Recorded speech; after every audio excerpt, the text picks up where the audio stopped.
Hello and welcome to viewers of Srivan Narayan Physics. My dear respective viewers, today in this video program I am going to describe to you people about magnetic field strength. आज के इस video कार्यक्रम में हम तुम लोगों को एक फिजिकल क्वांटिटी के बारे में डिस्कस करने जा रहे हैं जिसका नाम मैग्नेटिक फील्ड स्ट्रेंथ है।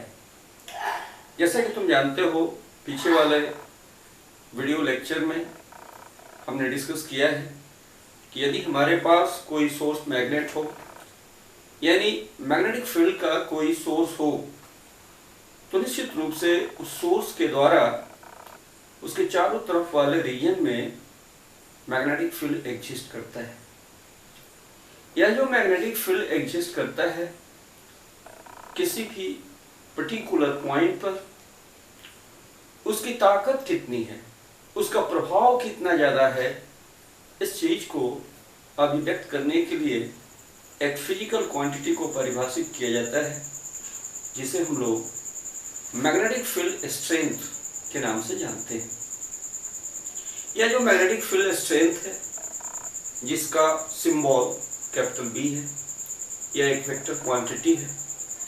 जिस तरह से किसी सोर्स के द्वारा, किसी सोर्स चार्ज के द्वारा इलेक्ट्रिक फील्ड प्रोड्यूस किया जाता है और उस इलेक्ट्रिक फील्ड की किसी पर्टिकुलर पॉइंट पर उसका प्रभाव किस डिग्री ऑफ लेवल तक है, इस चीज को अभिव्यक्त करने के लिए इलेक्ट्रिक फील्ड इंटेंसिटी जैसे फिजिकल क्वांटिटी को परिभाषित की जाती है। Exactly in the similar way, up to what degree of level magnetic field is strengthened in a region of magnetic field produced by a source is represented by a physical quantity so called magnetic field strength, which is symbolized by capital B. ये जो magnetic field strength जिसको हम लोग capital B से denote करते हैं, यह बिल्कुल ही electric field intensity capital E के सिमिलर होता है।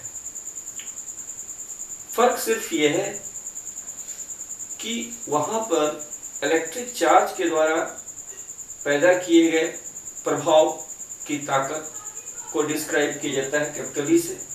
यहाँ पर हम लोग मैग्नेटिक फील्ड की जो प्रभाव होती है उसको किस डिग्री ऑफ लेवल तक वह प्रभाव ताकतवर है किसी पॉइंट पर, इसकी विवेचना करेंगे। ये जो मैग्नेटिक फील्ड स्ट्रेंथ है, it is similar to that of electric field intensity. इसे चार नामों में से किसी एक नाम से पुकारा जाता है। इसे हम लोग मैग्नेटिक फील्ड स्ट्रेंथ के भी नाम से जानते हैं, इसे हम लोग मैग्नेटिक इंडक्शन बी के नाम से भी जानते हैं, इसे हम लोग मैग्नेटिक फ्लक्स डेंसिटी के भी नाम से जानते हैं, और इसे हम लोग मैग्नेटिक फील्ड इंटेंसिटी या इंटेंसिटी ऑफ मैग्नेटिक फील्ड के भी नाम से जानते हैं। जैसा कि मैंने बताया कि जो रोल ये कैपिटल ई करता है इलेक्ट्रोस्टैटिक्स में, the same role is played by vector B in the field of magnetism और मैग्नेटिक इफेक्ट ऑफ करंट। अब हम इस मैग्नेटिक फील्ड वेक्टर बी को डिफाइन करना चाहते हैं। किस तरह से फिजिक्स की भाषा में इस मैग्नेटिक फील्ड स्ट्रेंथ बी को हम लोग डिफाइन करते हैं।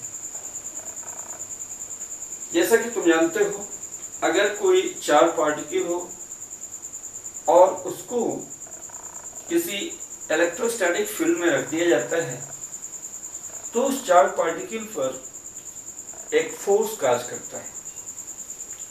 बिल्कुल ही उसी तरह से अगर हम एक चार्ज पार्टिकल ले लें और यदि उसको मैग्नेटिक फील्ड में रख दें तो तुम्हारे मस्तिष्क में ये सवाल पैदा होगा कि क्या वह चार्ज पार्टिकल ठीक उसी तरह जैसा कि इलेक्ट्रोस्टैटिक के केस में होता है, क्या यहाँ भी वह जो चार्ज पार्टिकल होता है फोर्स अनुभव करेगा?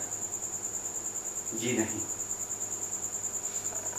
फोर्स अनुभव करने के लिए उस चार पार्टिकल के साथ एक कंडीशन लग जाती है, और वो कंडीशन ये होती है कि वह जो चार पार्टिकल है उस दी हुई मैग्नेटिक फील्ड के रीजन में यदि स्टैटिक सिचुएशन में है तब तो किसी हालत में उस पर फोर्स नहीं लगेगा, लेकिन यदि उस चार पार्टिकल को उस मैग्नेटिक फील्ड वाले रीजन में मूव करा दिया जाए, यानी वो मोशन में हो जाए, यानी उसको वेलोसिटी सप्लाई कर दी जाए, तो वैसी स्थिति में वह जो चार पार्टिकल है उस पर एक फोर्स लगना शुरू होता है, जिसको हम लोग मैग्नेटिक फोर्स के नाम से जानते हैं।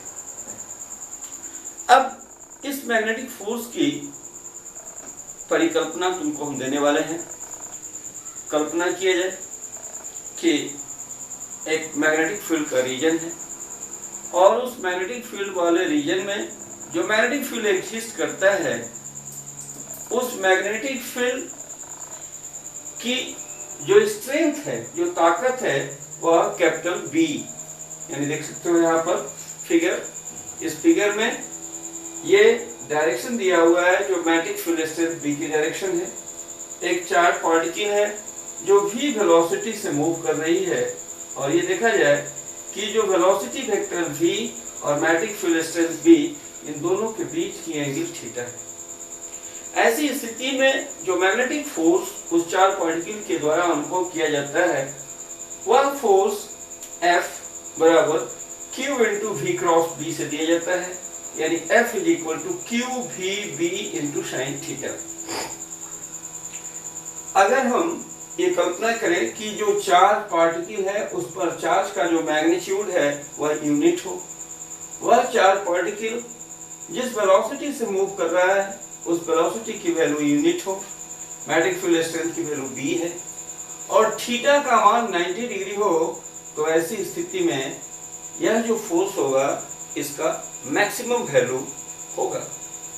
I want to say that in such a circumstance the charged particle will experience a maximum magnetic force, और वैसी स्थिति में यह जो फोर्स होगा वह बराबर क्या होगा, 1 into 1 into b into sin 90, that is 1, that is F is equal to b।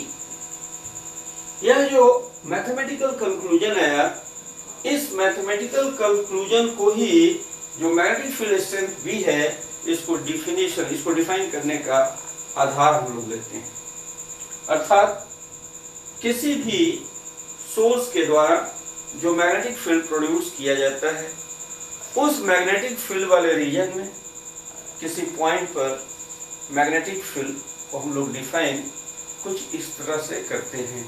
कहते हैं the force experienced bye a charged particle having charge unity when it is allowed to move in that region of magnetic field with unit velocity in such a way that the angle between velocity vector v and magnetic field strength b is equal to 90 degree, then the force experienced by the charged particle is numerically equal to the magnetic field strength B। अर्थात अगर एक charge particle को किसी magnetic field वाले reason में move कराया जाए इस तरह से कि वेलोसिटी वेक्टर V और मैग्नेटिक फील्ड स्ट्रेंथ B दोनों के बीच 90 डिग्री एंगल हो, उतना ही नहीं चार्ज पार्टिकल पर जो चार्ज का मैग्नीट्यूड हो वह यूनिटी हो, उतना ही नहीं वह जो चार्ज पार्टिकल मूव करे यूनिट वेलोसिटी से, तो ऐसी स्थिति में वह चार्ज पार्टिकल उस पॉइंट पर जितना फोर्स अनुभव करेगी वह फोर्स ही मैग्नेटिक फील्ड स्ट्रेंथ B के न्यूमेरिकली, यानी उसका numerical value magnetic field strength B के न्यूमेरिकल वैल्यू के तुल्य होगा, उसके इक्वल होगा। अब देखा जाए यह जो मैग्नेटिक फील्ड स्ट्रेंथ B है, अगर जैसा कि मैंने बताया कि यह एक वेक्टर क्वांटिटी है, निश्चित रूप से इसके साथ दो बातें लागू होंगी, एक मैग्नीट्यूड और दूसरा डायरेक्शन।